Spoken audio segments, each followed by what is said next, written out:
Hello, welcome to my webinar. I will be recording this, and I think we have some other people joining in a little bit. I think this is also being broadcasted in the ballroom, and I believe that is still happening. So I'm going to start this in about a minute. I'll start my presentation in about 1 minute. So welcome and thank you for joining. Can either of you tell me where you are from, if you in the chat?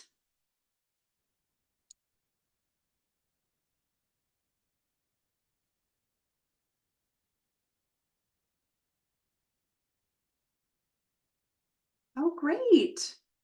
Oahu in India, awesome. I've had students from both places. Welcome to California. I am currently in Washington, so I am not in California at the moment, but I used to live in California. And I think it's really hot there. What was the temperature today at the high?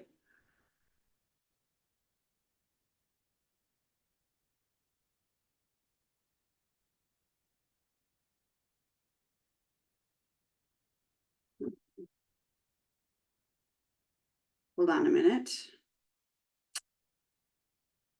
1 second.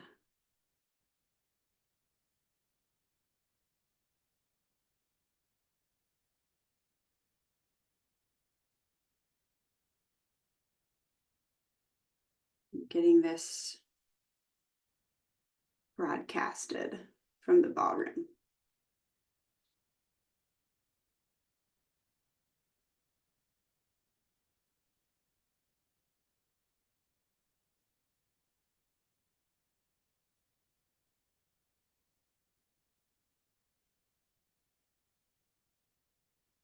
There we go. Hi. Hello. I think this is what's going in the ballroom. So here we go. Hi, Chris.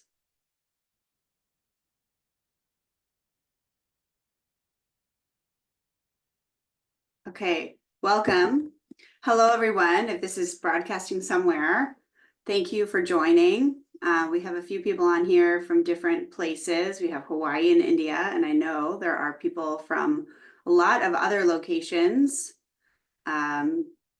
If this is being broadcasted somewhere public, I think it is in the ballroom. So welcome, and I hope I am able to answer some questions for you about college recruiting. Let's get into it. I am going to share my screen here, and we can get started. So if you have questions, please feel free to type them into the chat, and then we can hopefully get those answered.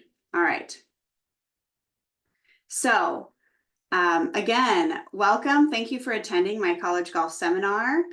My name is Katie Brophy Miles. I formerly coached at Indiana University and Georgetown University.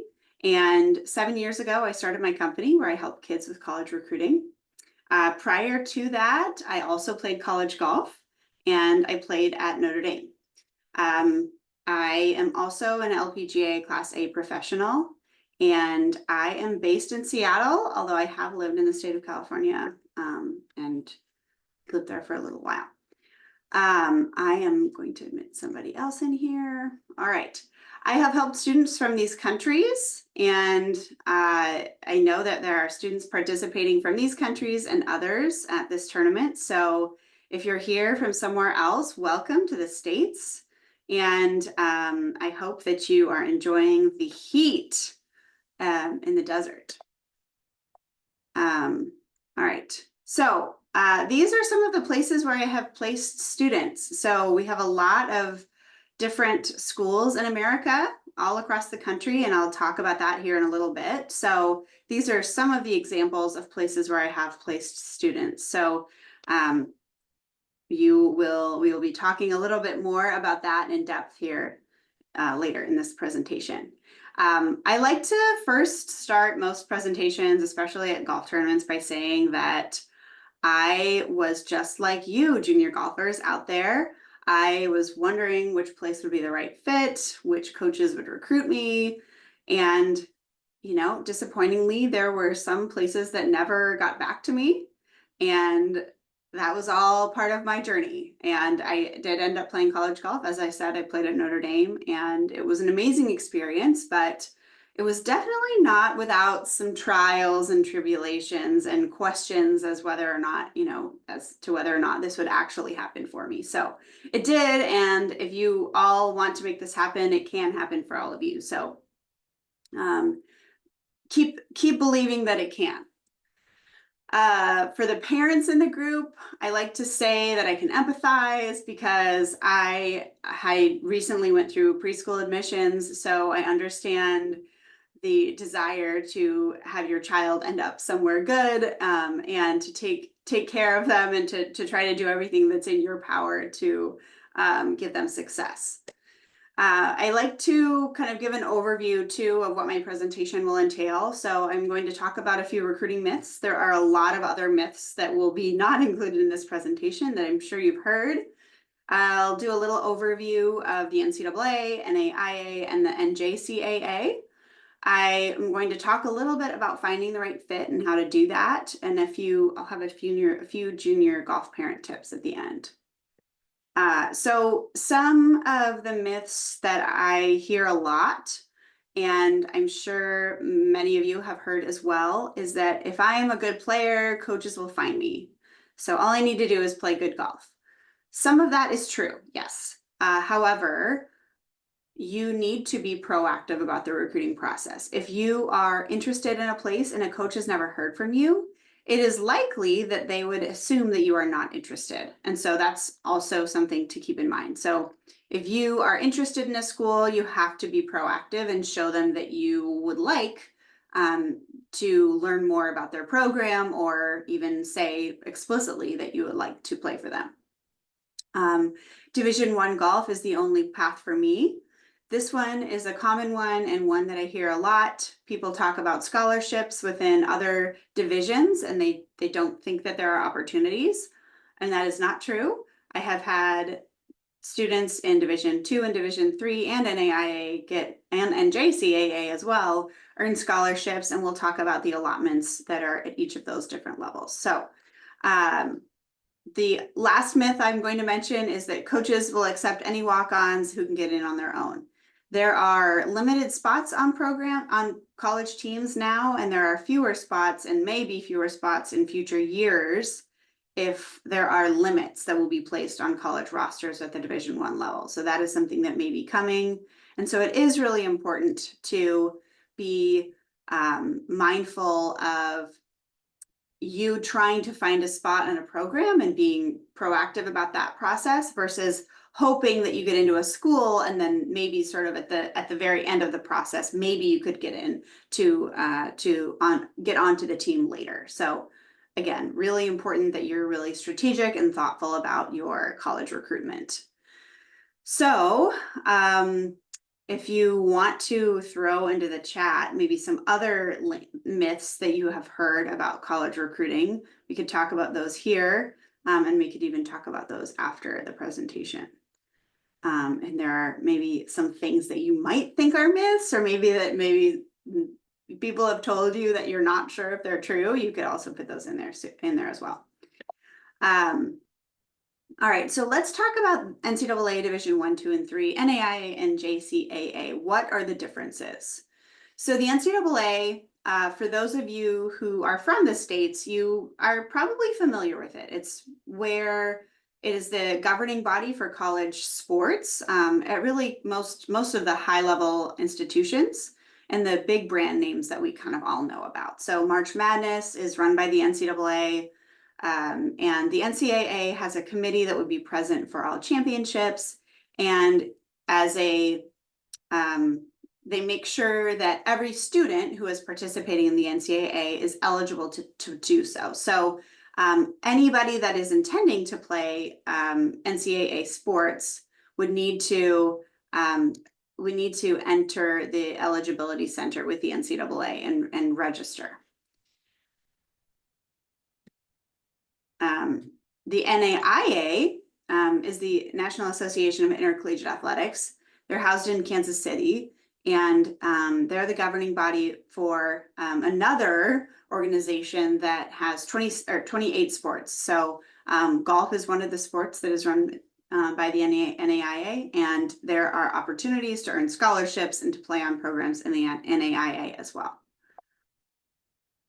The NJCAA, I find that this is a useful place for students to end up if English is potentially something they are still learning. The National Junior College Golf, or the National Junior College Athletics Association, is the NJCAA. So this is for two-year schools.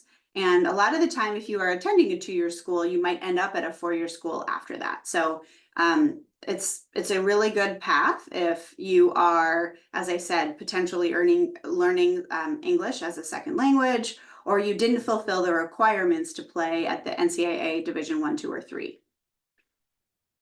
All right, so you can see here, we have many opportunities to play college golf in America. So if you are curious and you are really wanting to make college golf happen, it absolutely can for you. And on the men's side, there are over 1,000 options, so almost 1,100 options. So definitely, if you are hopeful to play college golf, you can make it happen. What makes it hard, and this is what I see and have seen now for many years, both as a coach and then as a recruiting consultant, is a lot of people want to play at the same 25 schools. I told you I never heard back from some coaches. One of the schools I never heard back from was Stanford. Another school I never heard back from was USC. I still remember that. That was over 20 years ago. And so some of it is just is about finding the right fit. I'm going to talk about that later. But again, at the very highest level, those types of programs are incredibly competitive. So we definitely want to be thoughtful about the types of schools that we are aspiring to play for. And again, there are going to be some that are so competitive that we might not have a shot, especially if we're late to the process. So for those of you who are not familiar with the states or are from other countries, I put together a list of, I had my summer intern do this, a list of where the most programs are by state. So on the men's side, it's California. On the women's side, it's California. But going back to the men's side, interestingly, most people probably wouldn't have guessed that Pennsylvania has the second highest number of opportunities on the men's side. I definitely did not guess that. I didn't even think that Pennsylvania would be in the top 10. And so this chart is really helpful to look at all of the different opportunities that we can find kind of all over the states. And so having helped a lot of international students, one of the biggest things I like to talk about is finding the right fit. I've already mentioned that, I think, more than once, but weather is a factor for a lot of people. Part of the country is a factor. So sometimes if you don't know the states, sort of knowing where they are and maybe what the weather would be like in those can be a really helpful way for you to sort of direct your search. And so this is for the men and the men's opportunities. And here, this is for the women. So number 2 for the women is Texas. And then Pennsylvania is number 3 on the women's side. So really interesting, again, a lot of schools in Pennsylvania. And really what you find is there are a lot of Division III schools. So we'll talk about that here in a second. So scholarship allotments. A lot of you, especially for international students, you're hoping to earn a scholarship, and that is a great thing to hope for. On the men's side in Division I golf, there are 4.5 scholarships for a fully funded program. So not every program is fully funded, but if we're talking about big programs, most of the time they have 4.5 scholarships on the men's side. On the women's side, they have 6. And so what you see, if you have a roster of, say, 9 to 10 players, it's most likely that those players are not receiving more than about 50% of a scholarship. So the amount of scholarship money that you are hoping for would be really important to have as a conversation as a family.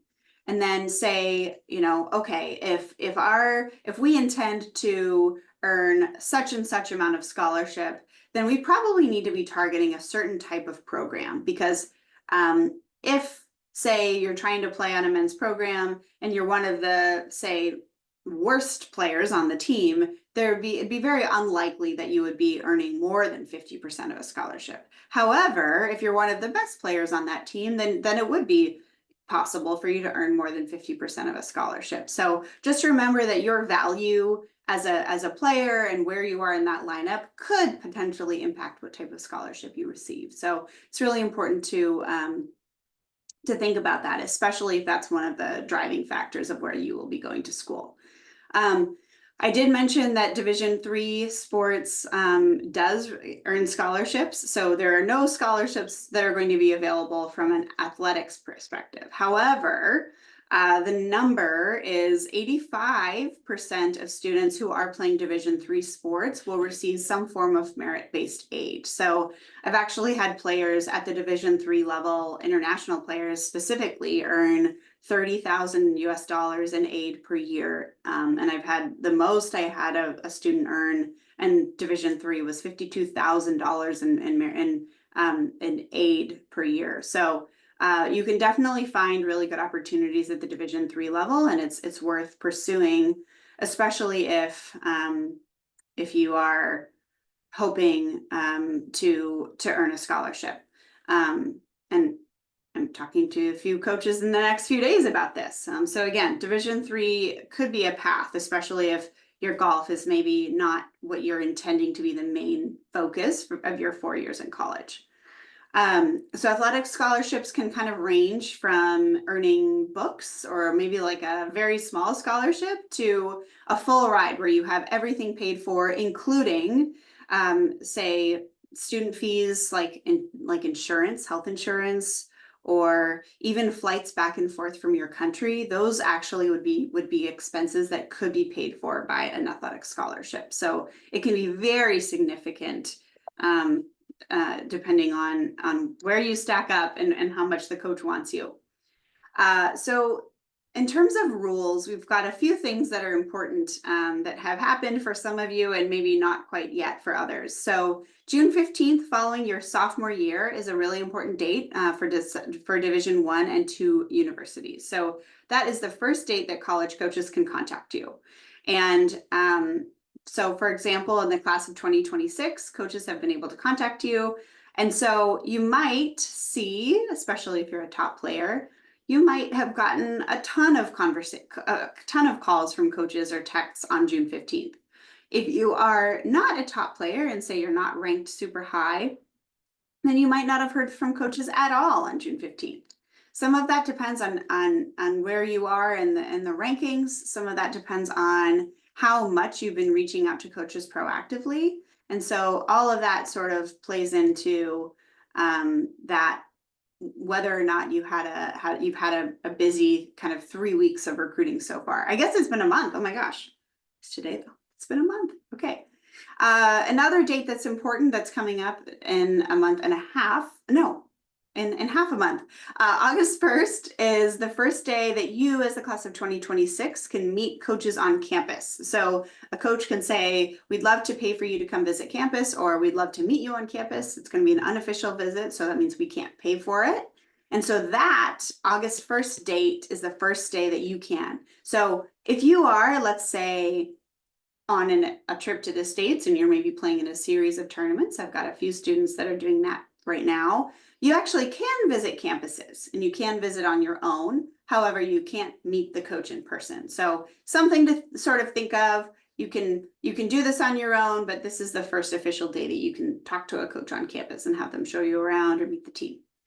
Let's see, other dates that will be happening for you is you will be potentially signing for a scholarship. So this always happens on the second Wednesday in November. So it's usually around like the 8th to the 14th or so.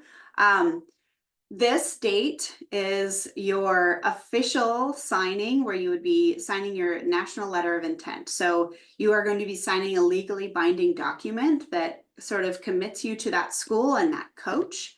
And the period that you can sign an NLI used to be a week long. There were two signing periods, and Now it's all one signing period. So once that November date opens, then you can actually sign a national letter of intent until August. So if there are any students in this tournament that are actually in the class of 2024, you could still sign an NLI that would be leading up towards you going to school next month. So there is still time if you are hoping for that. If you are going to play college sports and you are not signing for a scholarship, then there is a sort of new way to celebrate that, and that's called a non-binding standardized celebratory form. So I've also had kids sign like blank pieces of paper. Let's say if they're going to go play at an Ivy League school where they're not going to play for a scholarship, or maybe at another say a Division III school and they're not receiving a scholarship. So they want to also take part in the celebration at their high school. And so they might sign something that the coaches put together. So one of these forms, or again, they might sign just a blank piece of paper, kind of getting to celebrate with friends in the school. So as I've talked about finding the right fit, this is really critical. So some of the research that you can do to look this up, you can look on social media, you can read articles, you can read different website articles as well. So it's really important to know that there's not kind of a hierarchy to Division I being the best, then D2, and then D3 sort of at the bottom, and then NAIA, NJCAA. So again, it's about finding the right fit. So each place is going to have pros and cons. Each place is going to have a lot of positives and some negatives too. So it's really important for you to sort of do your research and know what the best place is for you. And one thing to keep in mind is that the best place for you is probably not the best place for your friends or maybe even a sibling. So it's really important as parents that you're sort of directing some conversations with your kids where you might be talking about some of these subjects. So I'm going to talk about 4 areas. So I'm going to focus on the first 3. Those are kind of 3 areas that I really like to focus on when I'm talking to families about finding the right fit. So that's academics, golf, and then personal factors. And then at the very end, I'm going to talk about one other consideration that you should probably keep in mind because it does sort of lead to the kind of continuation of the rest of your recruitment. So in terms of academics, are we talking about a big school versus a small school? So this is kind of an important sort of existential question. Do we want to be one of kind of a small student body, or are we going to just be one of a huge student body and we get to experience the big college football and the college football or college basketball kind of game days and wear the sweatshirt that a lot of other people might be wearing as well?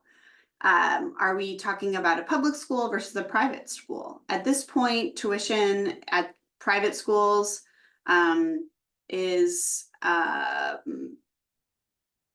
you're looking at potentially almost up to $90,000 a year at some of the most elite private schools, which is a lot. Public schools are going to be significantly lower, especially if you're in state. But if you are an international student, you are going to be probably paying the high sticker price. So that would be more, but not as much as a private school in most cases.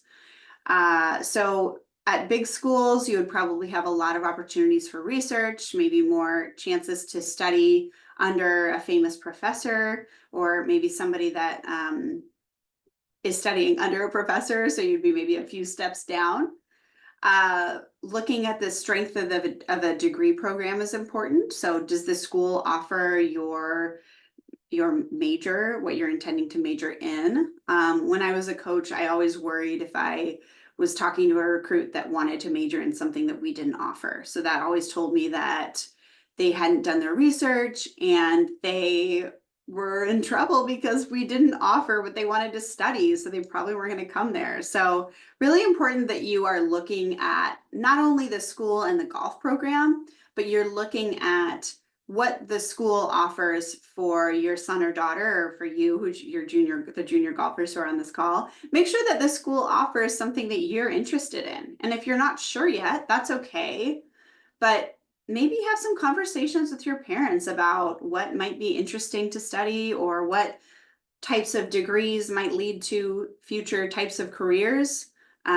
When I went to college, I interestingly was friends with a lot of people who were political science majors. And I feel like at that time in my life, I maybe just didn't want to ask the question of what that meant. And I think if I would have even learned a little more about what that subject was, I might have even wanted to pursue that as a major. So learning about different majors, some subjects might be kind of something that you've never heard of before. I ended up majoring in sociology. That's something that a lot of people haven't heard of before. And so it's important that you're sort of thinking about these things and maybe even asking your parents, hey, what is that? What is that the study of? Because you are probably learning about some things for the first time, and you're learning about subjects that you definitely don't have offered in your high school. So why would you know? This is why you have to ask other people or even just Google it, because you can find out all of this stuff on your phones.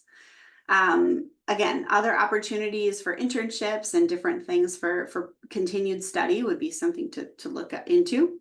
And if there are opportunities at some schools for you to get into, say, a future program, so like if there's a pathway into medical school or a pathway into law school at a school. When I used to coach at Georgetown, we actually had that for medical school and law school. So that was something that I would try to talk about a lot to recruits who are potentially trying to follow down those paths.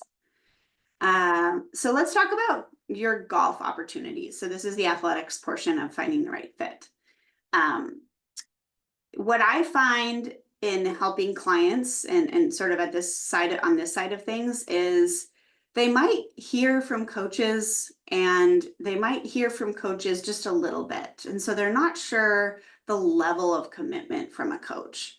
What I like to encourage you to do as a recruit is to ask, especially right now, it's mid-July. It is time, if you are a 2025, it is time for you to ask a coach, where do I stand on your list? Not if you've never communicated with them, but if you've been going back and forth and they sort of give you responses that are passive, like keep me updated, let me know how your scores go. It is fine for you to ask sort of what the next level of where this recruitment could go would be. So you want to ask, okay, coach, I'd like to let you know that I remain very interested in your program. You're one of my top choices. Could you please let me know where I stand on your list? Okay, so we want to get a little more of an answer from coaches. So that's a really big thing. You know, is there an actual opportunity with this golf program? Is there or is there not? That's a big thing. Okay, does this scholarship meet what you are hoping to receive? Are you going to be able to afford it? Especially if you're coming from another country and maybe your exchange rate isn't very good. It's really important that we know, you know, is this in our budget? Does the golf day-to-day life fit with the kind of experience I want to have? So for example, is the golf course on campus? Is the golf course an hour away? Do you want to be sitting in the car for an hour each way? Or do you want to be, you know, walking out of your dorm and then jumping in your car or getting on your scooter or however you get to practice, you know, and you're there in 3 minutes? So these are all important considerations when you're talking about what you want your experience to look like. Are you going to play? So this is one of the biggest factors of whether or not you'll make it in professional golf, okay?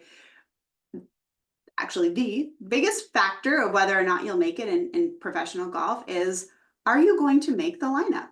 Or are you just going to be like the number 9 or 10 guy on the team and you get the cool shoes, you get the bag, but you never get to travel around the country and play against top players and have an experience with your teammates in all of these different places because your experience is totally centered around having practice at your home golf course and then going back to your dorm. So again, these are really important factors. I feel like when I coached and I sort of got the sense that a player didn't care if they made the lineup or not, that was a red flag to me as a coach. I have clients now that sort of feel that way, and that's a different scenario. But if you are a parent or a student on this call and you are trying to determine where you would play, sort of just something to be aware of. Coaches are trying to recruit players who are going to be impactful for their team. So that's a player that's probably in the like number 1 to 3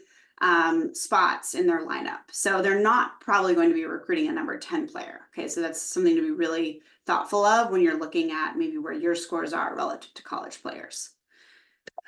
All right, so from a personal level, this is where international students have sometimes a little bit of a disadvantage because you're not necessarily as familiar with our country. Okay, so if you are hoping for warm weather, then schools that are in the north or like the northeast would be very cold in the wintertime.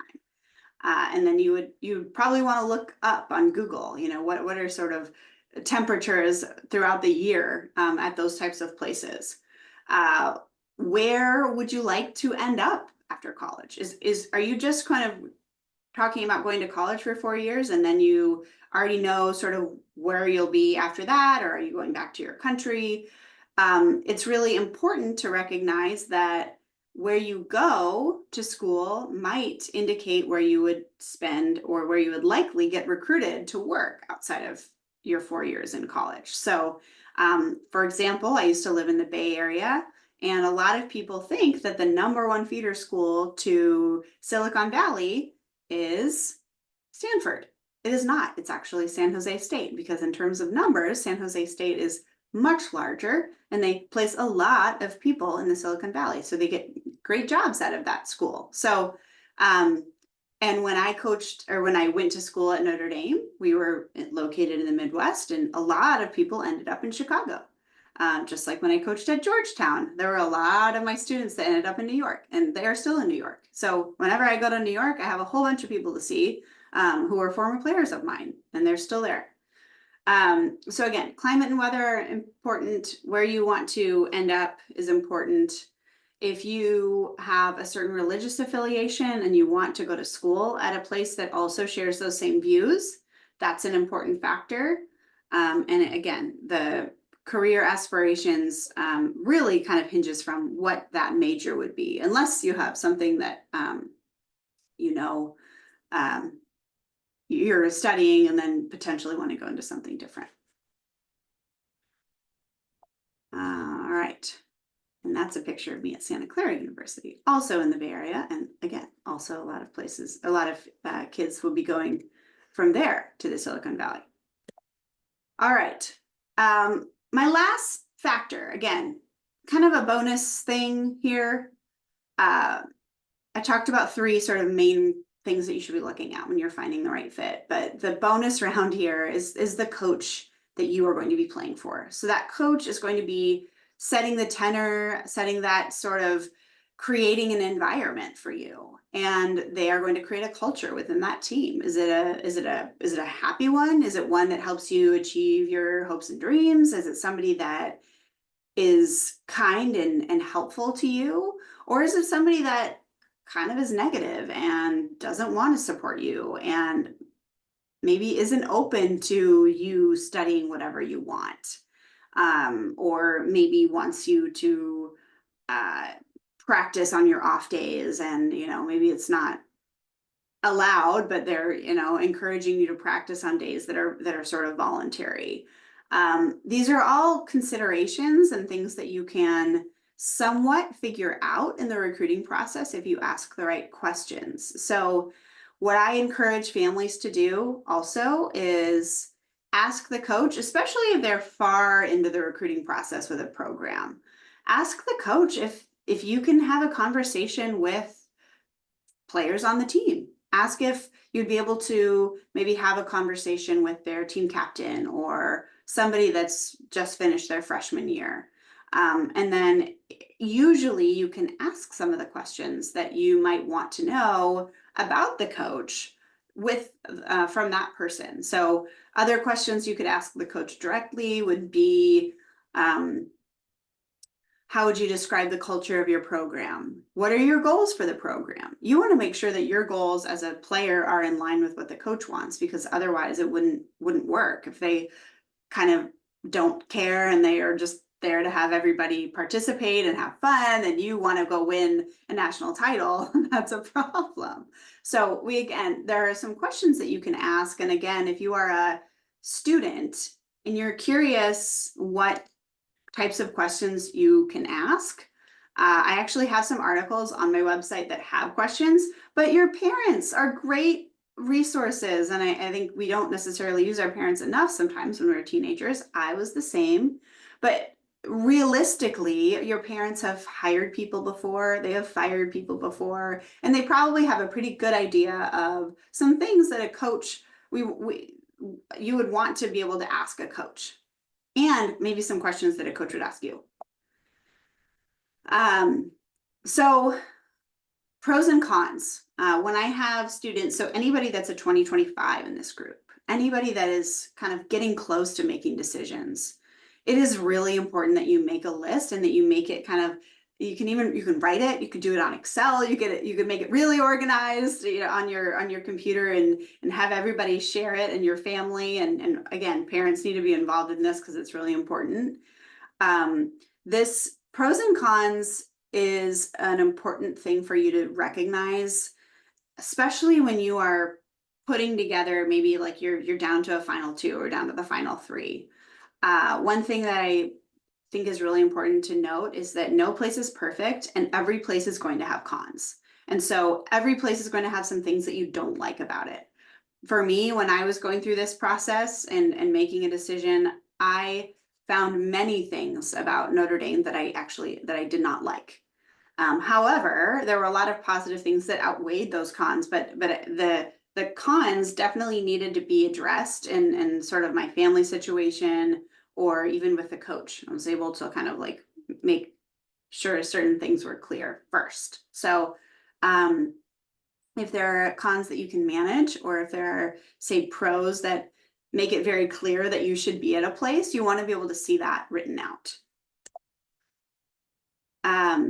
So for those junior golfers out there who have parents who are traveling kind of the world with them and taking them on sort of a junior tour, you definitely need to tell your parents thank you. This is an experience of a lifetime, and junior golf is so fun, but it's definitely not without your parents, who are serving as your travel agent, chauffeur, organizer, snack buyer, food buyer, and they're helping you with all of the different steps on this journey. So it's really important that you are showing gratitude, because again, this is not without challenges and investments in time and treasure and all of these things. So what you can help your children do is help guide their conversations. Help them plan this next chapter of their lives. Talk about it. Have conversations in the car. Have conversations when you've played well. Conversations when your son or daughter has not. Just let them know that you're supporting them, regardless of the number, whether it starts with a 6, 7, 8, 9, or higher. Hire professionals to help them get through this process. Help them get stronger, help them learn more, and help them also own those relationships. I have a story about a student of mine whose dad was responding to emails for a coach for his son, because his son was busy. He was, in junior year of high school, he was busy. And his dad sort of offhandedly responded to one, and he was like, best Larry. And there are no Larrys actually in junior golf. I've looked it up, and I've looked it up many times. There is not a single Larry in junior golf scoreboard. Maybe there is, I don't know, in the last few days, but I looked recently and there's not. And so that coach, that kid wrote like sort of an apologetic email, and that coach ghosted him from there on out. So if you are helping your kids and it's sort of maybe too much, then those things eventually come out, and your kid will go to school and they won't be prepared. And They might be like one of my students whose dad was still reading their emails when they got to college, and that happened, and that was a while ago because I left coaching 7 years ago. So it's a really important that you're sort of setting them up to take on their own responsibilities with other things later in life. SAT prep and SAT, ACT prep is really important. There are a lot of schools that are sort of taking away their test optional policies right now. And so it's really important that you are at least aware that that is something that needs to happen. So plan for that for most places. Your tournament scheduling is critical. So starting at the local level, expanding to regional, and then you guys, obviously right now, you're at a national, huge world event. So it's very exciting. It's very fun. It's so cool to be representing your country in some cases.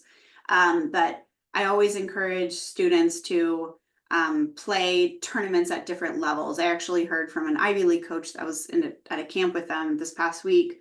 One of them said it really well to schedule a third turn of your tournaments as local, a third as regional, and then a third at the national level. So at those smaller tournaments, you can learn how to win, you could learn how to score low, and then sort of bring that those learnings to the higher level as you get better. So there's definitely a way for you to learn a lot of different things at tournaments of all levels. So Junior Golf Scoreboard is how you determine a ranking. So for those of you who are international, some of you might not have a ranking on that site, but that's usually the first thing coaches go to. There are other ranking systems out there now. Tugger is really great. That one tells a lot of information for junior golfers and their parents and coaches. So if you aren't on our systems here, then you might be able to get a ranking on WAGR. So for my international students, playing and getting a WAGR ranking is really important. So that's World Amateur Golf Ranking. And that's sort of a next step for junior golfers in other countries. So another thing that I encourage, obviously you guys are all here in the States playing in a tournament, but if you are maybe not traveling a lot to play. So if you're playing in your country a lot and you're not leaving it, then one thing I've encouraged students to do, so in the past I've helped a number of South African kids, so helping them, because they weren't playing in the States a lot, helping them sort of recognize, okay, I played in this tournament and here were the rating and distant yardage. And I also beat such and such a player who is a sophomore at Auburn. So kind of explaining maybe where you were relative to other players in the field. So that's helpful too for coaches if the context is not there.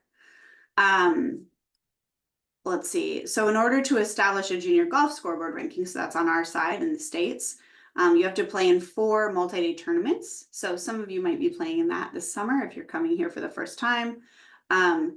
But others, sort of, it's something to keep in mind as you are planning future tournaments. So Junior Golf Scoreboard is not just in the States, it's other places too. So sort of look into that. Withdrawing from tournaments is not a good idea. So in order to establish your ranking on Junior Golf Scoreboard, what they're calculating is only 75% of your best tournament scores relative to the course rating. So if you have a bad day, it probably won't even count towards your ranking. And then you have another opportunity in the next day to have a score that would count towards your rating. So if anybody had a tough day today, that's understandable. Don't withdraw. Don't withdraw ever. Coaches see that and they probably don't like that, because in college golf, if you have a bad first round, we still need you for the second round. We still need you for the third round. So again, if people are withdrawing from things to protect their ranking, they're not. They actually have a better chance to help their ranking the following day. But coaches see that and they don't love it. So something to be aware of. Plus, you're not learning any lessons about coming back and, just being resilient and all these other great things that come with playing better after a bad day. So anybody that didn't have the best day ever today, tomorrow could be your day. So I'm going to close with this. College golf can happen for you. It is about finding the right fit. We want to choose the place where your child will be happy and that hopefully is fulfilling many of those boxes. So that's academics, athletics, and then personal. And then again, finding a coach that's going to be supportive of what your goals are too. College golf is a great experience. It's the experience of a lifetime. For all of you who are playing this week and have been playing in the States or have been playing, for many years, you are learning life lessons also. I can still think of my junior golf friends. I had one coach who was I met in junior golf. She's recruiting at that tournament. She saw that I was doing this presentation, and she just sent me a message asking if I was there. So you will meet friends that you will have for your lifetime. In my wedding, I had 2 of my junior golf friends in my wedding. So I encourage you to, even on your worst days, just remember that you are more than your score. You are a person, and hopefully then the next day will be better. So good luck to you the rest of the way. Thank you for paying attention. Thanks for staying on here, and enjoy the rest of your time in Palm Springs. If you have any questions, you guys can feel free to throw them into the chat. Last year, we had a bunch of great questions. So if you want to throw them into the chat, feel free. Or if you want to send me a private message, that's fine too. And then I will also send my email address in the chat in case you want to reach out. So Katie@golfglobally.com is my email. And thank you to Chris for this opportunity, and all of FCG. The staff there is so wonderful, and they really care about junior golfers. So any questions?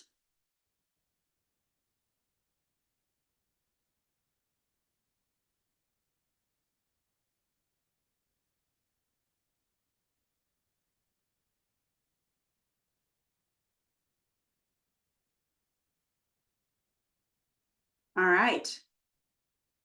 This is a personal message. I'm going to read most of it out. All right. My son is going to be in 8th grade this year. What should he be focusing on? So great question. The big thing to be focusing on right now is playing in tournaments, playing in more tournaments, shooting lower scores. Since he is young, he can participate in, so he could play in AJGA Junior All-Stars. That would be a good thing to play in. Previews as well, the 12 to 15-year-old previews. So those are in the spring mostly, and there's one in the summer. So yeah, so that would be something to sort of keep in mind for like next season. And you have another year to do that too, if he's almost 14. Oh, no, you have one more. This is your last year to do it. So the next year would be your last spring to do it.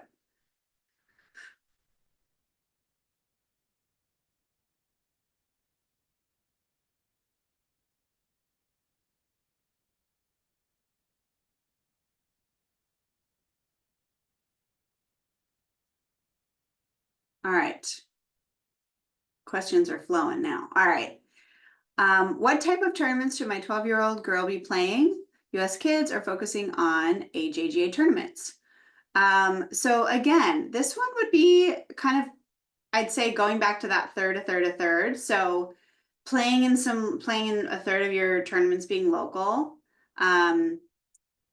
Focusing, you could do some US kids, that would be great. You would also do well doing some AJGA, so since she's 12, so she'd be on the very young part of the preview, 12 to 15, as well as the junior all-star.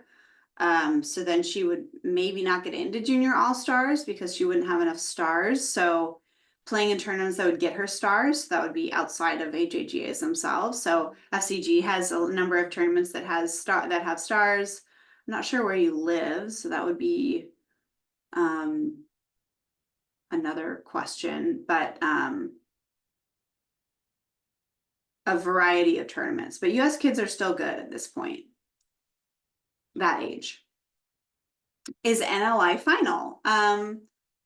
Yes. So if you're signing NLI in November, so it's November of your senior year, you're signing with that school, and you might be signing a 1-year scholarship contract. You also might be signing a 4-year contract. So I had a student of mine who signed a 4-year scholarship agreement. It's more unlikely, it's more likely that you'd be signing a 1-year scholarship agreement, but it could end up being a 4-year scholarship agreement based on the school. So if you're looking at that, is that final? Yes. However, there are some ways that you might be released. So that would be what you would need to do legally. If a coach leaves, then you would be able to be released from that NLI. But if you want to stay at that school, then you would still have the legal protection if a coach leaves to be able to stay at that school. Do you think it's challenging for golfers to transition from playing individually to going to a team format? Absolutely. That is very challenging. And one thing that I encourage students to do is to preserve the individual nature of the game as much as they can when they get to the college level.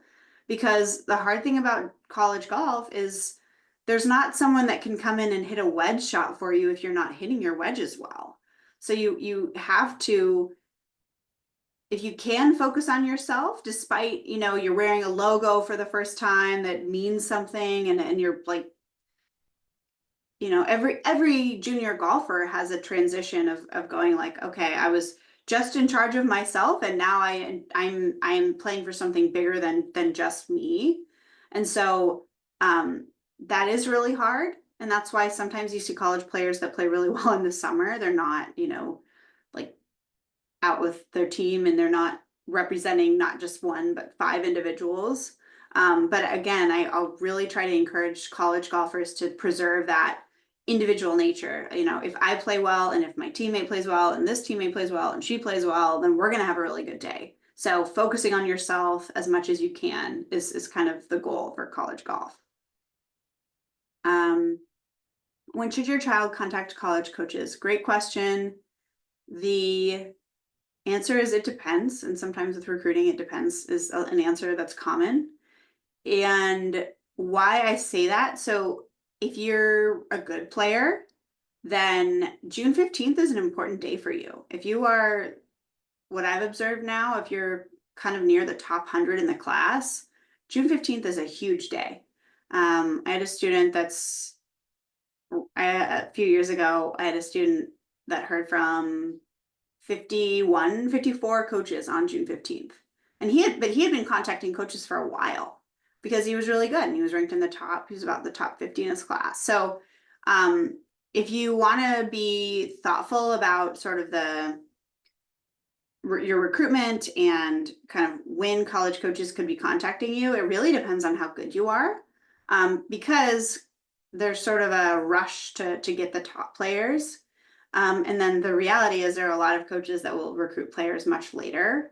And so I would say a good thing to sort of keep in mind is maybe sophomore year if you're a pretty good player, but then if you maybe don't have a ranking yet or you don't have some good scores, then you would want to maybe contact them that summer following sophomore year, or even into junior year, or even into senior year. I've had kids that get placed that late. So it sort of depends on your situation. And then there was a direct message about that, but I kind of answered it.